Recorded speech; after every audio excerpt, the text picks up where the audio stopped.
अस्सलाम वालेकुम नाज़रीन, प्रोग्राम एडिक्शन प्रिवेंशन में खुश आमदीद।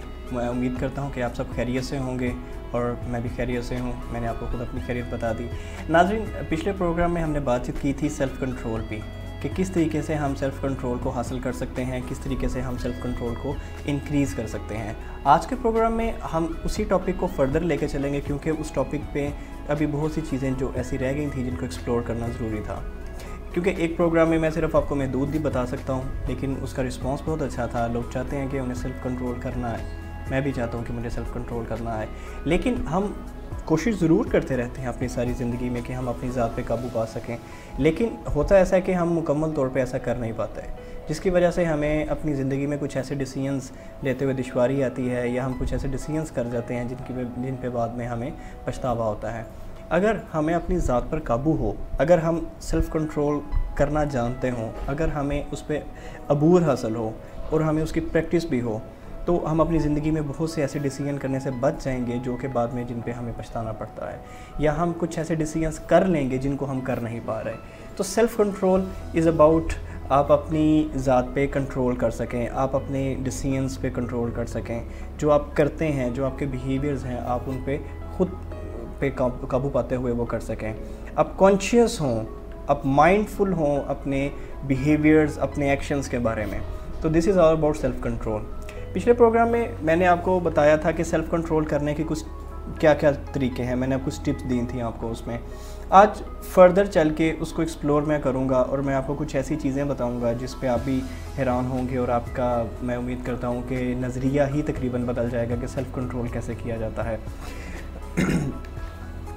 अभी अगर मैं आपको स्टार्ट में लेकर चलूँ तो सेल्फ़ कंट्रोल, अगर मैं बाय डेफिनेशन लेकर चलूँ तो सेल्फ़ कंट्रोल ये होता है कि आपको अपनी जो हरकत हैं, जो आपके एक्शंस हैं, उन पे मुकम्मल तौर पे काबू हो। लेकिन क्या हम ऐसा कर पाते हैं? क्या हमें ऐसा करना चाहिए, या हमें अपने हाल पे छोड़ देना चाहिए? इसके बारे में मुख्तलिफ़ ओपिनियंस हैं। बहुत से लोग इसके बारे में ये राय रखते हैं कि सेल्फ़ कंट्रोल कभी नहीं हो सकता, हम अपने ऊपर काबू कभी नहीं पा सकते, हमारे एक्शंस जो हैं वो प्रीसेट हैं, हम कभी भी अपने आप पे मुकम्मल काबू नहीं पा सकते। बस जो होना है वो होने दें, या जो मैं करता हूँ बस करने दें, बस ऐसे ही ज़िंदगी का फ़्लो चलता रहना चाहिए।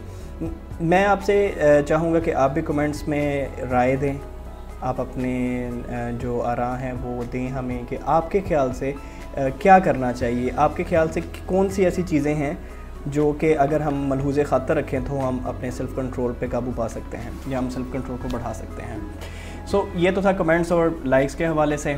अब चलते हैं आज के प्रोग्राम की तरफ। नाज़रीन, आज के प्रोग्राम में जो कॉन्सेप्ट है वो थोड़ा सा डिफरेंट और इंटरेस्टिंग है।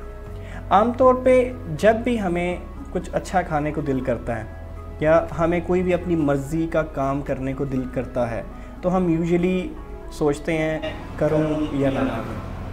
हम इन दोनों चीज़ों में फंस जाते हैं, करूं या ना करूं, येस और नो, येस और नो। और उसमें मोस्टली आपके ख्याल से कौन जीतता है? हमारी विश जीतती है या हमारी लॉजिक जीतती है? तो आपने देखा होगा यूजुअली हमारी लॉजिक नहीं जीतती, हमारी विशेस जो हैं, हम जो चाहते हैं करना, हमारी जो चाह होती है वो हम उसको पूरा कर लेते हैं। जैसे कि अगर मेरा बिरयानी खाने को दिल है और मैंने अभी खाई है, अगले दिन फिर मेरा दिल करे यार आज भी बिरयानी खानी चाहिए, मैं फिर बिरयानी खा लूँ। अब अगले दिन फिर मेरा दिल करे बिरयानी खाने को, लेकिन मैं सोचूँ अभी 2 दिन तो बिरयानी खाई है, लेकिन आज नहीं खानी चाहिए। लेकिन फिर से मैं ये सोचूँ कि अच्छा बस आज खा लेता हूँ, फिर नेक्स्ट नहीं खाऊँगा। तो ये किस चीज़ की निशानी हुई कि हमारा सेल्फ़ कंट्रोल जो है वो पुअर है, और फिर हम खा लेते हैं, और ये सिलसिला चलता रहता है। मेरा एक दोस्त है, वो जितनी देर मेरे साथ यूनिवर्सिटी में पढ़ा, उसने रोज़ाना लंच में बिरयानी खानी होती थी, और मैं हैरान था कि वो कैसे रोज़ाना, वो यकसानियत से भी नहीं कतराता था, वो यकसानियत से थकता भी नहीं था। हालांकि हम जो रोज़ाना चीज़ खाते हैं या कोई एक रूटीन में काम करें तो आहिस्ता आहिस्ता इंसान जो है वो यकसानियत से तंग आ जाता है, लेकिन वो उतने तंग नहीं आता था। बाद में मैं सोचा उसके बारे में, तो मुझे पता चला कि उसका सेल्फ़ कंट्रोल भी काफ़ी लूज़ है। वो अपनी विश पे, अपनी जो चाह है, अपनी ख्वाहिशों पे कंट्रोल नहीं कर पाता, और ना चाहते हुए भी वो बिरयानी ज़रूर खाता था। अब इसको कैसे इम्प्रूव किया जा सकता है? अवॉइडेंस से, कि हम कहें नहीं मैंने सोचना ही इस बारे में, मैंने देखना ही नहीं, मैं जाता ही नहीं कंटीन के ऊपर, मैं ना कंटीन पे जाऊंगा, ना बिरयानी देखूंगा, ना मैं खाऊंगा, ना मैं फ़लानी जगह पे जाऊंगा, ना मैं शादियों पे जाऊंगा, ना मैं रिलेटिव्स की तरफ जाऊंगा। अब देखें जहाँ भी हम जाएं, आम तौर पे बिरयानी जो है एक ऐसी कॉमन डिश है कि अगर हम अपने रिलेटिव्स की तरफ जाते हैं, हम अपने जो दोस्तों के साथ मिलते हैं, कोई प्रोग्राम बन जाता है, कोई प्लान बन जाता है, शादियों पे तो ये आमतौर पे तो मस्ट होती है वन डिश के नाम पे, तो आपने देखा होगा कि बिरयानी तो हर जगह अवेलेबल है। सो क्या किया जाए, इसको अवॉइड किया जाए, शादियों पे जाना छोड़ दें, रिलेटिव से मिलना छोड़ दें, या प्लान्स बनाना पार्टीज़ करना छोड़ दें? तो आपके ख्याल से क्या करना चाहिए? कि छोड़ देना चाहिए, ना जाएंगे, ना हमें सेल्फ़ कंट्रोल करना पड़ेगा, ना हमें कोई क्रेविंग्स होंगी और हम बचे रहेंगे। ये ट्रेडिशनल थिंकिंग है, ये एक रवायती थिंकिंग है जो कि सदियों से चलती आ रही है। लेकिन अगर आप चाहते हैं अपनी ज़ात पे कंट्रोल करना, तो आपको अपनी क्रेविंग्स का सामना करना होगा, आपको अपनी ख्वाहिशात का सामना करना होगा। अपनी ख्वाहिशों से फ़रार हासिल करना ये कोई ऐसा परमानेंट सलूशन नहीं है कि जिसको आप बुनियाद बना के हमेशा ऐसे करते रहें और आप हमेशा क्रेविंग से बच जाएंगे। नहीं, बल्कि आपको अपनी ख्वाहिशात का सामना करना होगा। एक रिसर्च थी, अमेरिका में एक रिसर्च हुई और स्टडी के जो रिज़ल्ट्स थे उससे पता चला कि 2 ग्रुप बनाए गए। मैं आपको चलें थोड़ी सी उसकी डिटेल्स बता देता हूँ। ये एक रिसर्च की गई सिगरेट छुड़ाने के लिए कि कैसे सिगरेट छोड़े जा सकते हैं। तो 2 ग्रुप्स बनाए गए, एक एक्सपेरिमेंटल रिसर्च की गई। एक ग्रुप को सिगरेट छुड़वाने के लिए ट्रीटमेंट एक तरह की दी गई, दूसरी को दूसरी तरह की दी गई। अब जो पहला ग्रुप था उनको ट्रीटमेंट में अवॉइडेंस टेक्निक्स या कैसे हम अवॉइड कर सकते हैं उन हालात से, उन सिचुएशन से, अवॉइडेंस अप्रोचेस को बेस बना के ट्रीटमेंट दी गई। जबकि दूसरे ग्रुप को विलिंगनेस अप्रोच दी गई कि वो विलिंगनेस से छोड़ना चाहें, यानी वो उस चीज़ को फील करें क्रेविंग्स को और फिर विल से छोड़ें। ना सिर्फ विल से छोड़ें बल्कि मैं यहाँ विल पावर की बात नहीं कर रहा, मैं यहाँ पे समथिंग एल्स की बात कर रहा हूँ। मैं आगे आपको डिटेल से इसको एक्सप्लेन करता हूँ, लेकिन मैं सिर्फ रिसर्च के हद तक मैं आपको ये बताता हूँ कि 2 ग्रुप्स थे। एक ग्रुप को अवॉइडेंस पैटर्न के मुताबिक ट्रीटमेंट दी गई और एक को विलिंगनेस अप्रोच के तहत जो है वो नशा छुड़वाने की प्रैक्टिस दी गई। तो रिजल्ट्स बड़े अमेजिंग थे। जिन लोगों ने अवॉइडेंस अप्रोच अपनाई उनमें से भी कईयों ने नशा छोड़ा, यानी सिगरेट पीने उन्होंने छोड़ दिए। लेकिन जिन्होंने विलिंगनेस अप्रोच अपनाई उनके रिजल्ट्स डबल थे, यानी 2 गुना ज़्यादा लोग जो थे वो विलिंगनेस अप्रोच से नशा छोड़ पाए। अब ये विलिंगनेस अप्रोच क्या है? अब अवॉइडेंस अप्रोच क्या है? अवॉइडेंस अप्रोच का तो आपको पता चल गया होगा, जिसमें हम अवॉइड करते हैं सिचुएशंस को, डिस्ट्रैक्ट करते हैं अपने आप को। लेकिन क्या आपको लगता है कि हम ज़्यादा देर तक हम डिस्ट्रैक्ट कर पाते हैं उन चीज़ों को, या हम उन हालात को डिस्ट्रैक्ट कर पाते हैं? लेकिन यूजुअली यही होता है कि हमारी क्रेविंग्स एट लास्ट जी जाती है। और नशे में भी तो ऐसा होता है, जो लोग नशा करते हैं वो बड़ा सोचते हैं बाद में कि मैं नशा छोड़ दूंगा, मैं अब नशा नहीं करूंगा, मैंने अब नशा नहीं करना। लेकिन अल्टीमेटली क्या होता है? अल्टीमेटली वो दोबारा नशे पे लग जाते हैं, या वो आज डिसाइड करते हैं कि आज मैंने नशा नहीं करना। तो क्या होता है, वो नशा नहीं करते हैं, वो कर लेते हैं। उनके जो दोस्त हैं, उनके अहबाब हैं, जिनमें वो एक सर्कल है, ड्रग सर्कल है, जिसमें वो बैठ के नशा करते हैं। वो जब भी कभी कोई मिलेगा वो नशा कर लेंगे, जब भी मौसम सुहाना होगा, उनके मूड के मुताबिक होगा, वो नशा कर लेंगे। तो कौन सी ऐसी चीज़ है जो उन्हें नशे से रोक सकती है? क्या अवॉइडेंस पैटर्न? क्या वो हमेशा अपने दोस्तों से बच सकते हैं? क्या वो हमेशा मौसम के बरखिलाफ़ जा सकते हैं? क्या वो हमेशा उन रिलेटिव से निजात हासिल कर सकते हैं जो उन्हें ताने देते हैं? ऐसा कुछ नहीं होगा। आप अगर अवॉइडेंस अप्रोच पे चलते रहेंगे, अगर आप अपने आप को छुपाते रहेंगे और उन चीज़ों से बचते रहेंगे, एस्केप लेते रहेंगे जो आपको एक ऐसा माहौल या सेटिंग प्रोवाइड करती हैं जिसमें आपको नशा मिल सकता है, या आप जिन चीज़ों से रुकना चाहते हैं उनसे आप रोक सकते हैं। कहा जाता है, और ये फैक्ट है, कि सिगरेट पीना और ओबेसिटी यानी मोटापा, ये माफ़ कीजिएगा, ये 2 लीडिंग कॉज हैं प्रीमेच्योर डेथ के। यानी आप अपनी उम्र से पहले ही किसी न किसी बीमारी का शिकार होके तो डेथ की जानिब चले जाते हैं। माफ़ कीजिएगा, मेरा गला थोड़ा ख़राब है। अच्छा, तो ये जब 2 लीडिंग कॉजेज़ हैं यानी खाना और बहुत खाना और खाते रहना। और स्मोकिंग, और ये भी लीडिंग कॉज ऐसे किया गया क्योंकि ये लीगल है, हर जगह अवेलेबल है, तो लोग इसको कभी भी कर सकते हैं। और यही 2 लीडिंग कॉज हैं डेथ के, प्रीमेच्योर डेथ के, यानी इंसान अपनी जो तिब्बी उम्र है वो पूरी करने से पहले ही किसी न किसी बीमारी का, जैसे कैंसर, दिल की बीमारियां, फेफड़ों की बीमारियां, या आपके किसी भी किस्म की जो जिस्मानी बीमारियां, कैंसर इवन हो जाता है, और इंसान अपनी एक तिब्बी उम्र पूरी करने से पहले ही किसी न किसी बीमारी का शिकार होकर तो अल्लाह को प्यारा हो जाता है। तो जब ये 2 लीडिंग कॉजेज़ हैं तो ये क्यों हैं? क्योंकि इंसान का सेल्फ़ कंट्रोल नहीं है, इंसान ख़ुद पर काबू नहीं पा सकता। कई दफ़ा सोचता है कि मैं अब खाना नहीं खाऊंगा, मैं अब बहुत ज़्यादा खाना नहीं खाऊंगा, लेकिन फिर भी वो खाता है। कई दफ़ा इंसान सोचता है मैं सिगरेट नहीं पीऊँगा, लेकिन फिर भी वो सिगरेट पीता है। आप हैरान नहीं होते होंगे कि अगर हमें सेल्फ़ कंट्रोल आ जाए तो हम इन सब चीज़ों से बच सकते हैं, और अगर हमारा सेल्फ़ कंट्रोल नहीं है तो हम बहुत सी ऐसी चीज़ों में फंस सकते हैं जो कि हमें जो हमारे लिए फेटल हो सकती हैं, हमारे लिए नुकसान हो सकती हैं, प्रीमेच्योर डेथ का सबब बन सकती हैं। मैं आपको बात जो बता रहा था उसका मकसद ये था कि आपको विलिंगनेस से अगर आप अपने अंदर पैदा करें कि yes I can feel it, हाँ मैं इसे महसूस कर सकता हूँ, लेकिन ये इतनी भी कोई बड़ी चीज़ नहीं है। अगर आप अवॉइडेंस पे चलते रहें तो फिर क्या होगा? आप एक ना एक दिन थक जाएंगे और आप दोबारा वो काम कर लेंगे। अगर आप होटल्स का सामना नहीं करते, रिलेटिव्स का सामना नहीं करते, तो हो सकता है बिरयानी ना खाएं, लेकिन कब तक? एक वक्त आएगा कि आप फिर थक जाएंगे और दोबारा से खाना पीना शुरू कर देंगे, सिगरेट पीना शुरू कर देंगे या नशा करना शुरू कर देंगे। लेकिन जो विलिंगनेस की अप्रोच है उसके मुताबिक ये है कि आपको जब भी क्रेविंग्स फील हों तो आप उनको महसूस करें, आप डीप डाउन उनको महसूस करें, और जब आप उनको महसूस करेंगे तो आपको ऐसे असरार और रमूज़ पता चलेंगे कि जिसके बारे में आपको पहले कभी नहीं पता था। आप हैरान होंगे कि वो क्रेविंग्स इतनी स्ट्रॉन्ग नहीं होती जितना हम उन्हें समझ रहे होते हैं। नाज़रीन, जो लोग सिगरेट पीते हैं और बहुत ज़्यादा पीते हैं, आमतौर पर उनका रवैया क्या होता है?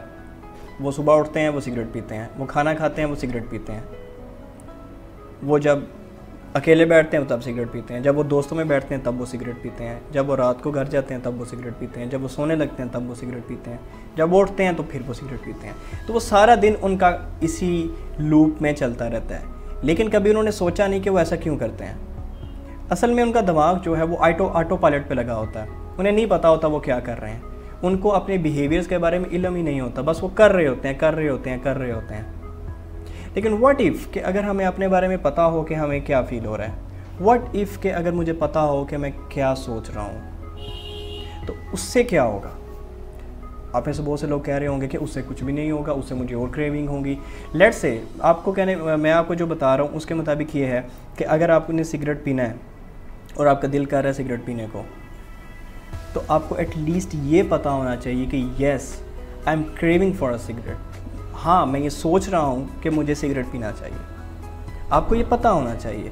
अगर आप लाशऊरी तौर पे ही पीते जा रहे हैं, तो इसका मतलब ये है कि आप ऑटो पायलट पे लगे हैं और आपको नहीं पता कि आपके साथ क्या क्या हो रहा है।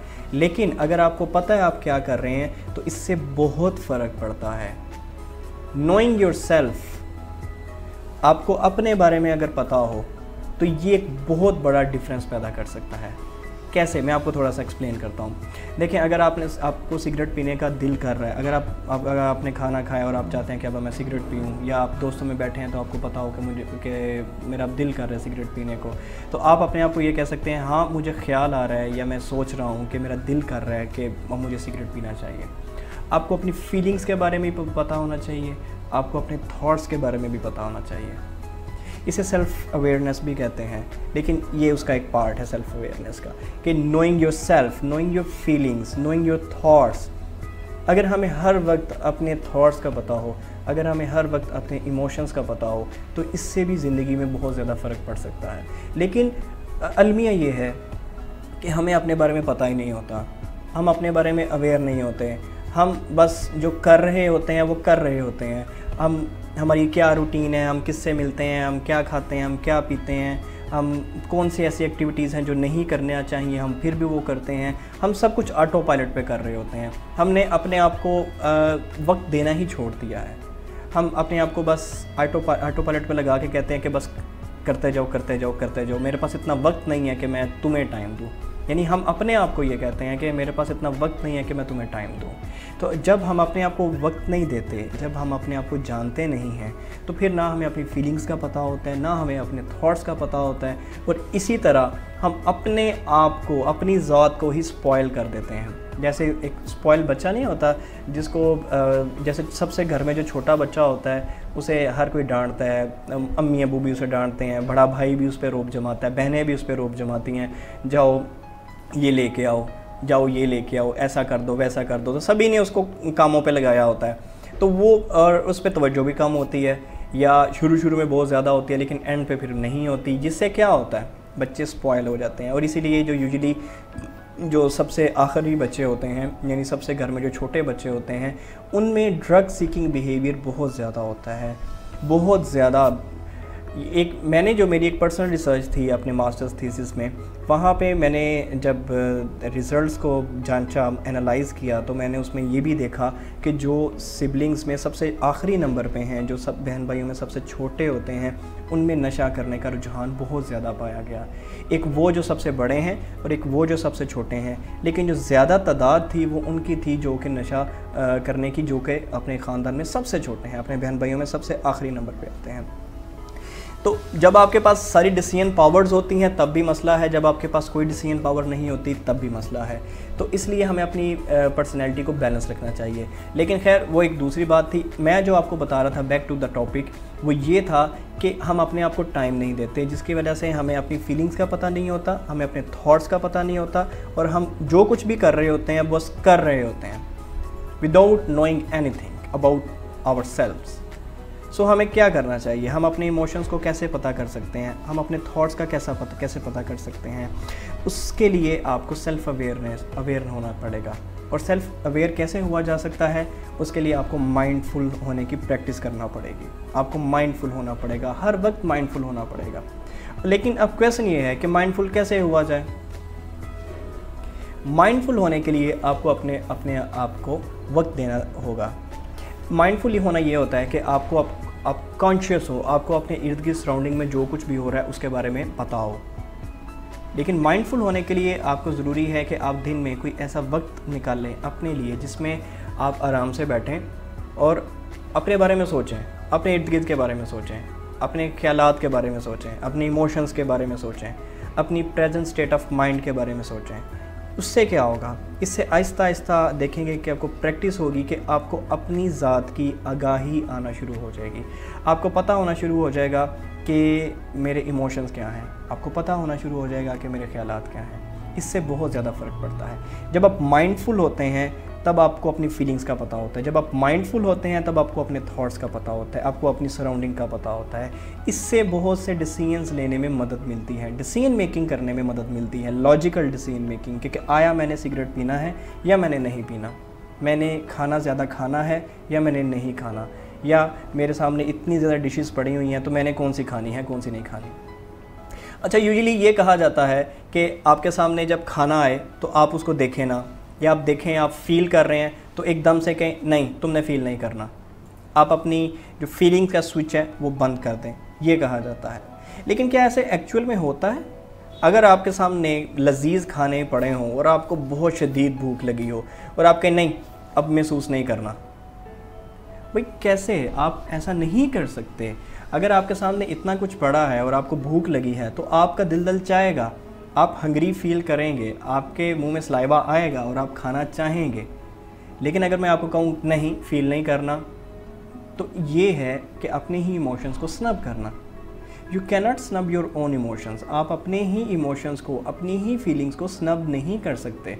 अगर आप ऐसा करेंगे तो ये आप अपने साथ ही गलत करेंगे, लाशऊरी तौर पे फिर भी आप उसी को करेंगे। क्या होगा?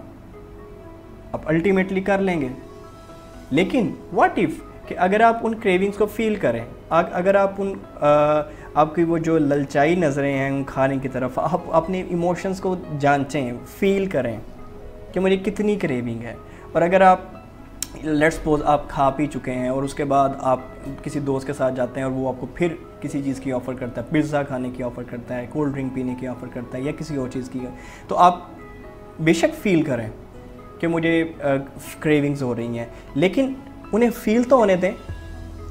और अब एक तकनीक मैं आपको बताता हूँ, आप उस तकनीक को इस्तेमाल करें कि yes I am noticing that I am thinking about it, कि हाँ मैं इस चीज़ को महसूस कर रहा हूँ, मैं नोटिस कर रहा हूँ कि मुझे इस चीज़ की क्रेविंग हो रही है, मैं नोटिस कर रहा हूँ कि मेरा सिगरेट पीने को दिल कर रहा है, मैं नोटिस कर रहा हूँ कि मेरा अब खाना खाने को दिल कर रहा है, मैं नोटिस कर रहा हूँ कि मेरा बिरयानी खाने को दिल कर रहा है। तो आप जब उनको फ़ील करेंगे, जब आप अपने ख़यालात को फ़ील करेंगे, जब आप अपनी फीलिंग्स को फ़ील करेंगे, तो इससे ये नहीं होगा कि आपकी क्रेविंग्स मज़ीद बढ़ जाएंगी। बहुत से लोग ऐसे कहते हैं कि बेहतर है कि हम उनको अपने बारे में अवेयर ना हो, अगर हम सेल्फ अवेयर हो गए तो हमारी क्रेविंग्स और बढ़ जाएंगी। तो अपने आप को डिस्ट्रैक्ट ही रखें, अपने आप को अवॉइडेंस पैटर्न पे रखें, नहीं उससे मज़ीद नुकसान होगा। यानी जैसे मैंने आपको पहले कई दफ़ा बताया कि आप ऑटो पायलट पे लग जाएंगे। लेकिन जब आप अपनी फीलिंग्स को फ़ील करेंगे, आप अपने उन थॉट पैटर्न्स को जानेंगे, तो उससे आपको लॉजिकल डिसीजन करने में मदद मिलेगी और आपको थोड़ी देर बाद पता चलेगा कि ये इतना भी मसला नहीं था, ये इतना भी मसला नहीं था कि मैं ये जिस क्रेविंग को मैं इतना बड़ा कोई समझ रहा था। लेकिन यूजुअली होता क्या है, अवॉइडेंस पैटर्न में ये होता है कि it's like a tug of war.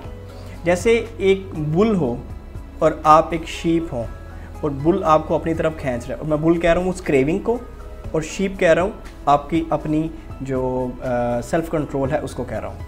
अब बुल और शीप का क्या कोई मुकाबला है? नहीं। अगर आप बुल और शीप को आपस में लड़ाते हैं तो कौन जीतेगा? क्या शीप जीतेगी? नहीं, ज़ाहिरी बात है बुल ही जीतेगा, क्योंकि वो ताकत में ज़्यादा है, उसकी पावर ज़्यादा है और वो खौफनाक दरिंदा है और वो शीप को बड़ी जल्दी हरा देगा। तो उसके लिए क्या करना होगा? कैसे शीप जो है वो बुल से जीत सकती है? वो तो लड़ाई नहीं करे, वो उसे लड़ना ही छोड़ दे। देखिए, अगर एक शीप कहे कि मैंने बुल से लड़ना है, तो एक ये इंसैनिटी है। तो व्हाट इफ के अगर वो लड़ना छोड़ दे तो उससे बहुत फ़ायदा होगा। उससे क्या फ़ायदा होगा? जब वो उसको फील करेंगे, उस क्रेविंग को फील करेगा, तो उसे पता चलेगा कि ये क्रेविंग्स इतनी ज़्यादा भी नहीं थी जिन्हें मैं समझ रहा था कि ये बहुत ज़्यादा है। So secret of self control ये है कि आप कंट्रोल करना छोड़ दें। Secret to self control is to give up control. आप अपनी ज़ात पे कंट्रोल करना छोड़ दें। अगर आप अपनी ज़ात को हर वक्त काबू में रखना चाहते हैं तो आप ऐसा नहीं कर सकते। आप अपनी क्रेविंग्स को बहुत ज़्यादा काबू में नहीं रख सकते। अब कब रख सकते हैं? अब तब रख सकते हैं जब आप सब चीज़ों को अलाउ कर दें, जब आप सब फीलिंग्स को अलाउ कर दें, जब आप अपने ख्यालात को अपने लिए ही अलाउ कर दें। Validate your own feelings. आप अपनी फीलिंग को ज़रूर वैलिडेट करें। अब कभी ऐसा मत कहें अपने आप को कि मैंने ये फ़ील नहीं करना जो मैं फ़ील कर रहा हूँ। कभी अपने आप को ऐसा मत कहें कि जो मैं सोच रहा हूँ वो वैसे नहीं सोचना। नहीं, बल्कि जो आप सोच रहे हैं वो आप सोच रहे हैं, जो आप फील कर रहे हैं वो आप फील कर रहे हैं। Yes, it is happening now. तो जब ये सब कुछ हो रहा है तो उसे इनकार कैसा? अपनी ही ज़ात के बारे में डिनाइल में रहना ये बेवकूफ़ी होगी। सो सीक्रेट क्या है सेल्फ़ कंट्रोल का? वो ये है कि आप अपनी ज़ात पे कंट्रोल करना छोड़ दें। तो फिर करें क्या? आपको ये करना है कि जब भी आपको क्रेविंग हो, जब भी आपको किसी भी काम करने के लिए कोई डिसीजन लेनी हो, तो आप जैसे कि मैं बताया कि खाना ज़्यादा खाने का दिल कर रहा है, सिगरेट पीने को दिल कर रहा है, तो उन चीज़ों को फील करें अपने अंदर और फिर आप देखेंगे कि वो क्रेविंग्स इतनी भी शदीद नहीं थी जिन्हें मैं समझ रहा था। ये ऐसा ही है कि जैसे आप अपने डर को आइडेंटिफाई करेंगे और फिर उसका सामना करेंगे। जब आप अपनी क्रेविंग्स का सामना करेंगे तो आपको पता चलेगा कि ये ऐसी भी चीज़ नहीं थी जिसको मैंने ऐसा ही एक हवा बना लिया हुआ था। लेकिन एक प्रॉब्लम जो सबसे बड़ी आती है वो ये होती है जिसमें शेम आ जाती है, गिल्ट आ जाता है कि इंसान को बाद में लगता है कि मैं कितना गलत हूँ। सेल्फ अवेयरनेस आने से एक प्रॉब्लम ये भी आती है कि लोग अपने आप को बुरा समझना शुरू कर देते हैं, अपने आप को वो एक लूज़र या फेलियर समझना शुरू कर देते हैं, एक बुरा इंसान समझना शुरू कर देते हैं। ये यानी कि इस तरीके का एक डिसएडवांटेज है, लेकिन उस डिसएडवांटेज नहीं है, इसको भी कवर किया जा सकता है। देखिए, अगर आपको क्रेविंग्स हो रही हैं और आपको पता हो कि हाँ मुझे क्रेविंग्स हो रही हैं सिगरेट पीने की, हाँ मुझे नशा करने को दिल कर रहा है, हाँ मुझे ज़्यादा खाने को दिल कर रहा है, तो उसके लिए जब आप सोचते हैं तो तब आपको अगर शेम महसूस होती है तो उसके लिए क्या करना चाहिए? देखिए, अगर आपका कोई दोस्त परेशान है, अगर आपका दोस्त से कोई गलती हो गई है तो आप उसे क्या कहेंगे? आप उसे यही कहेंगे ना कि ओहो बस तुम शर्मिंदा मत हो, तुम बस करो, हौसला रखो, अब आइंदा मत ऐसा करना, तुम बेहतर हो जाओगे, यू आर नॉट बैड। जो तुमने किया वो एक गलत एक्शन था, लेकिन तुम एज अ होल पर्सनैलिटी में गलत नहीं हो, तुम्हें ये भी खूबी है, तुम्हें ये भी खूबी है, तुमसे ये गलती हो गई। जब आप अपने दोस्त को ये कह सकते हैं तो आप अपने आप को भी कह सकते हैं।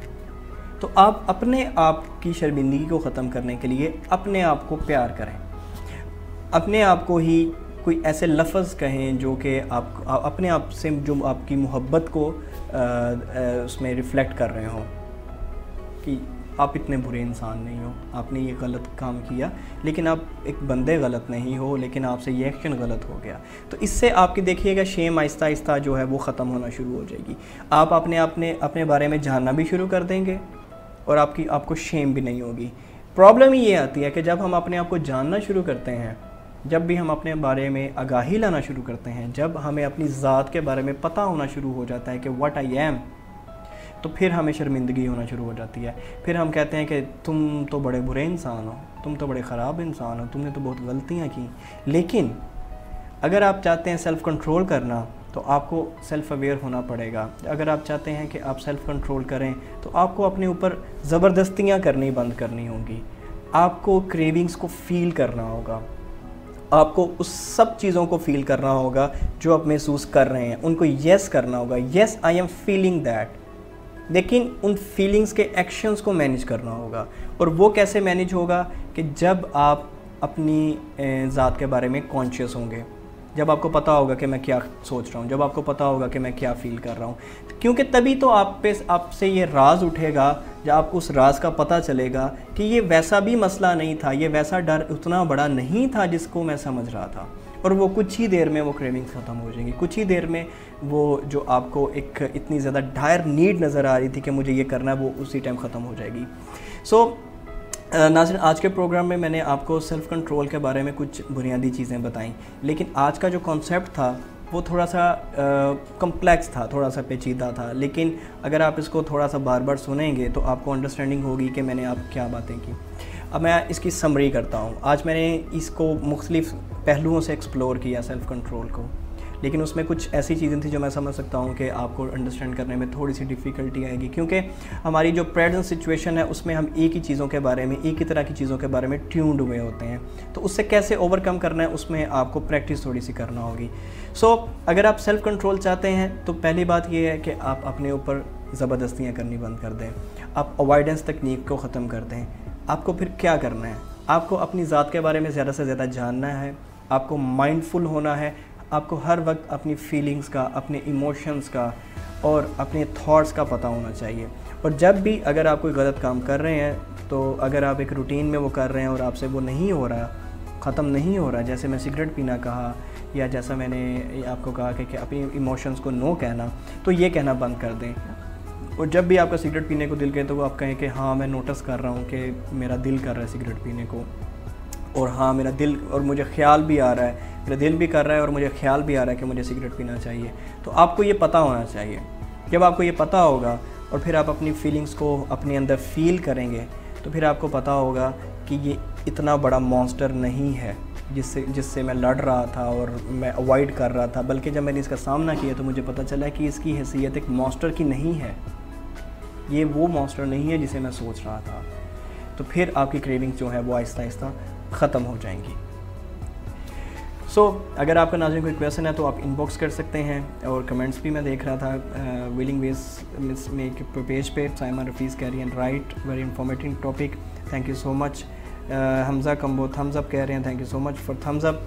नाज़रीन, आज के प्रोग्राम से मैं उम्मीद करता हूँ कि आपको सेल्फ़ कंट्रोल का थोड़ा सा कॉन्सेप्ट मज़ीद पता चला होगा, आप मज़ीद एक्सप्लोर कर रहे होंगे, क्योंकि पिछले प्रोग्राम में मैंने आपको डूएबल थिंग्स बताई थी जो आप कर भी सकते हैं। जैसे आप अपनी खुराक का ख्याल रखें, आप अपनी नींद का ख्याल रखें, आप मेडिटेट करें, और उसके बाद आप शुक्रगुजारी करें, ग्रेटिट्यूड। फिर आप अपने जो फेलियर्स हैं उनसे घबराएं मत, अपने आप को नो मत कहें, अपनी नाकामियों उस पर अपने आप को लूज़र मत कहें, it's a part of life. तो अगर ये चीज़ें आप करते हैं और प्लस एक्सरसाइज में बड़ा इंपॉर्टेंट पॉइंट है एक्सरसाइज, तो ये इससे बहुत ज़्यादा चीज़ें जो हैं आपकी ज़िंदगी में बेहतर होंगी। आप जिस्मानी तौर पे इस काबिल हो जाएंगे कि आप सेल्फ़ कंट्रोल में मास्टरी हासिल कर सकते हैं। प्लस इसके साथ अगर आप आज के कॉन्सेप्ट को देखते हैं, साइकोलॉजिकल पर्सपेक्टिव मैंने जो आपको बताया कि कैसे अपनी फीलिंग्स को यस कहना है, कैसे अपने ख्यालात को यस कहना है और उनको फील करने देना है अपनी बॉडी में, और अवॉइडेंस तकनीक से बचना है और अपने आप को सिर्फ डिस्ट्रैक्ट ही नहीं करते रहना। तो इससे आप देखेंगे कि बहुत ज़्यादा फ़ायदा होता है। मैं आपसे गुजारिश करूंगा कि आपको आइंदा जब भी सेल्फ़ कंट्रोल की प्रैक्टिस करना हो तो आप इस टेक्निक्स को सेफ़ इन्वायरमेंट में प्रैक्टिस कर सकते हैं। जैसे अगर आप आपको बहुत खाना पसंद है तो आप उन चीज़ों को, क्रेविंग्स को खाने के सामने भी फील कर सकते हैं। अगर आपको सिगरेट पी रहे हैं और आपसे छूट रहा तो आप फिर भी उसकी प्रैक्टिस कर सकते हैं। एटलीस्ट अपने आप को ये कहते हुए कि यस, मुझे पता है कि मेरा दिल कर रहा है और मेरी सोच चल रही है कि मैं सिगरेट पीऊँ। तो आप देखेंगे कि यही जो सेल्फ़ अवेयरनेस है आपको लॉजिकल डिसीजंस की तरफ लेती जाएगी। लेकिन वहाँ पे अगर शेम आती है, अगर वहाँ पे गिल्ट आता है, आपको शर्मिंदगी होना शुरू हो जाती है अपनी ज़ात के बारे में कि मैं कितना बुरा हूँ, तो अपने आप को आपने प्यार देना है। अपने आप को भी, जैसे आप दूसरों से हमदर्दी करते हैं वैसे आपने अपने आप से भी कहना है, अपने आप को भी काइंडनेस के अल्फाज बोलने हैं कि तुम इतने बुरे नहीं हो, तुम ये काम बस ये गलत कर रहे हो, लेकिन तुम इस शख्स बुरे नहीं हो। तो जब आप ऐसा इस चीज़ पे प्रैक्टिस करेंगे तो आप देखेंगे कि आहिस्ता आहिस्ता आपकी क्रेविंग्स भी ख़त्म होना शुरू हो जाएंगी, आहिस्ता आहिस्ता आपकी सेल्फ़ अवेयरनेस बहुत बढ़ती जाएगी और आपकी सारी ज़िंदगी में सेल्फ़ कंट्रोल आ जाएगा। आपको अपनी ज़ात पे काबू करना आ जाएगा, क्योंकि आपको सेल्फ़ कंट्रोल का सीक्रेट पता चल गया होगा कि सेल्फ़ कंट्रोल का सीक्रेट यही है कि आप अपने आप को कंट्रोल करना ख़त्म कर दें। नाज़रीन, मैं उम्मीद करता हूँ कि आज के प्रोग्राम आपको पसंद आया होगा। अगले प्रोग्राम में एक नए टॉपिक से को लेकर दोबारा आपकी खिदमत में हाज़िर होऊंगा। अगले हफ्ते तक के लिए इजाज़त दीजिए। अल्लाह हाफ़िज़।